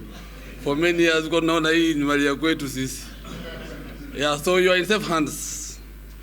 Yeah, so I wish to commend the association for convening its 6th annual general meeting and for sustaining a strong, credible, professional platform that brings together hospitality practitioners from across the country. Such forums are critical for reflection, peer learning, and collective action, and they demonstrate the maturity and cohesion of the hospitality profession in Kenya. AHPK has continued to play a central role in promoting professional standards, ethical conduct, and self-regulation within the hospitality industry. By fostering coordination among practitioners, institutions, and policy actors, the association contributes significantly to improved sector governance. Strong professional institutions are indispensable partners in implementing national policies, enhancing accountability, and ensuring that growth in the sector is orderly, inclusive, and sustainable. When we look at tourism as a driver of economic growth and employment, we see that the tourism and hospitality remain among the most strategic pillars of Kenya's economy today, serving as a major source of employment, foreign exchange earnings, and inclusive economic growth. The sector contributes over 7% of the national GDP and supports approximately 1.7 million direct and indirect jobs, representing 1 in every 12 jobs in the country. These figures highlight the sector's critical role in livelihoods, particularly for youth and women across both urban and rural areas. The strong recovery recorded in 2024, with over 2.4 million international tourist arrivals and record tourism receipts, underscores the resilience and renewed confidence in Kenya as a destination. Hospitality professionals sit at the heart of this success, shaping visitor experiences, strengthening service quality, and ensuring value retention across the tourism value chain. Their contribution directly influences Kenya's competitiveness in the global tourism market. Despite the sector's strong performance, hospitality businesses continue to operate in an increasingly complex and challenging environment. Rising operational and energy costs, skills gaps, and staff retention challenges, rapid technological change, and intensifying regional and global competition place significant pressure on operators. At the same time, the industry must respond decisively to the climate change, sustainability imperatives, and heightened safety and security requirements. Notwithstanding these challenges, the hospitality sector has demonstrated a remarkable resilience and adaptability. The professionalism, innovation, and commitment exhibited by hotel practitioners across the country have been instrumental in sustaining service quality, restoring traveler confidence, and repositioning Kenya as a preferred destination. This resilience provides a strong foundation for supporting the next phase of tourism growth under the National Tourism Strategy. The post-pandemic period has seen renewed focus on product development, diversification, and quality enhancement across the hospitality sector. Investments in service excellence, customer experience, and new market-responsive offerings have strengthened Kenya's tourism value proposition and reduced over-reliance on traditional products and source markets. Hospitality professionals remain the custodians of service excellence and play a defining role in shaping the image and reputation of brand Kenya. By consistently delivering high standards of service, innovation, and authenticity, the sector enhances destination competitiveness and ensures repeat visitation, positive reviews, and sustained market growth. The government, through the Ministry of Tourism and Wildlife, remains firmly committed to supporting tourism and hospitality as a key driver of economic transformation. Implementation of sector priorities is guided by the National Tourism Strategy, alongside ongoing policy, legal, and institutional reforms aimed at strengthening governance and improving service delivery. Key focus areas include creating an enabling environment for investment, improving regulatory efficiency, strengthening tourism institutions, and aligning policies with market realities.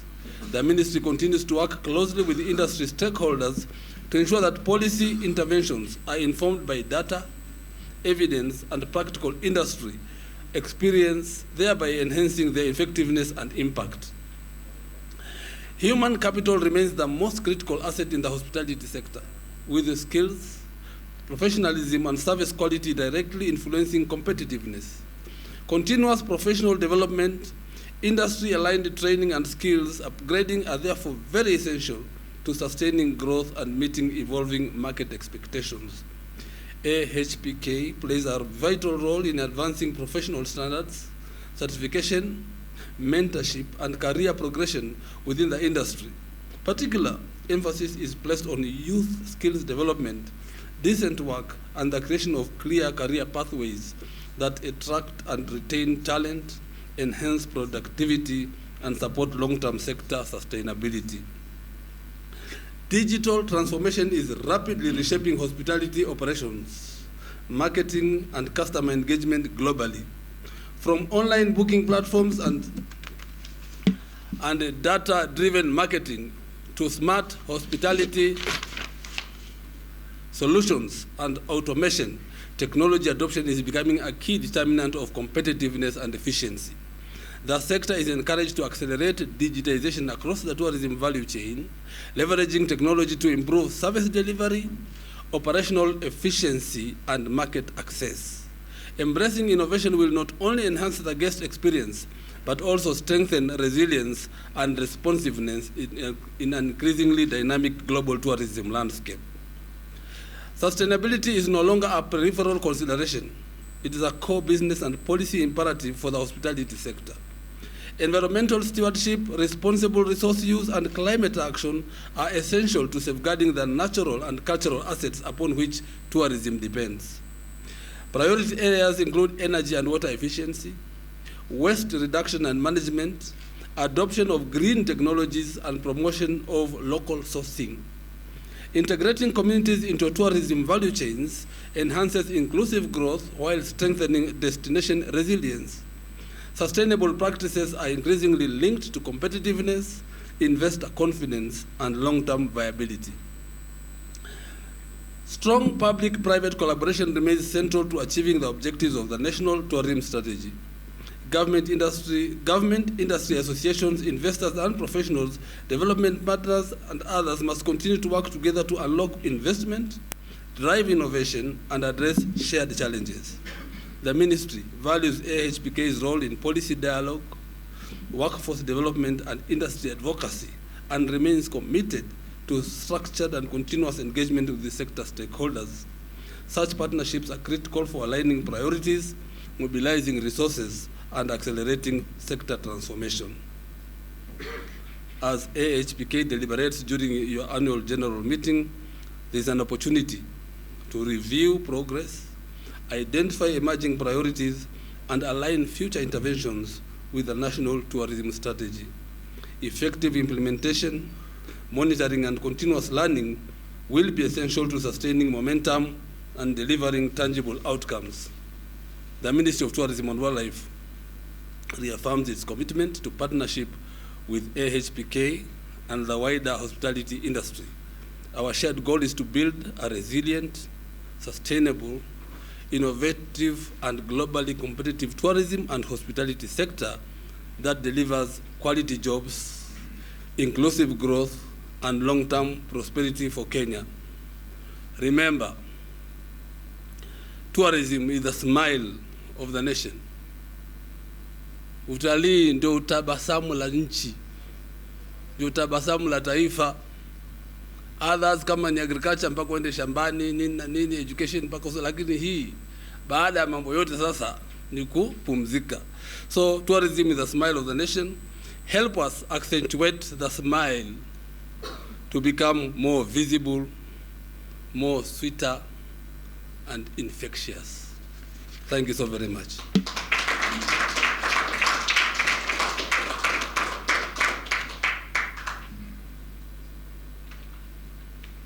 I think it serves a bigger clap than that one.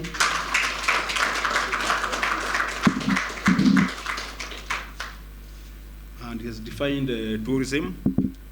I think Mwalimu, you will also now come back to the classrooms to try to translate that one in Kiswahili. We are trying to follow it in English, but Kiswahili is a bit difficult. Thank you very much for that moving speech.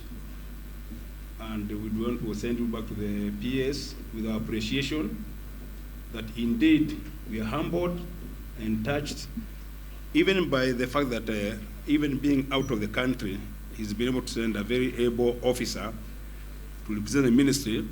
We as the association, maybe through you, would want to make an appointment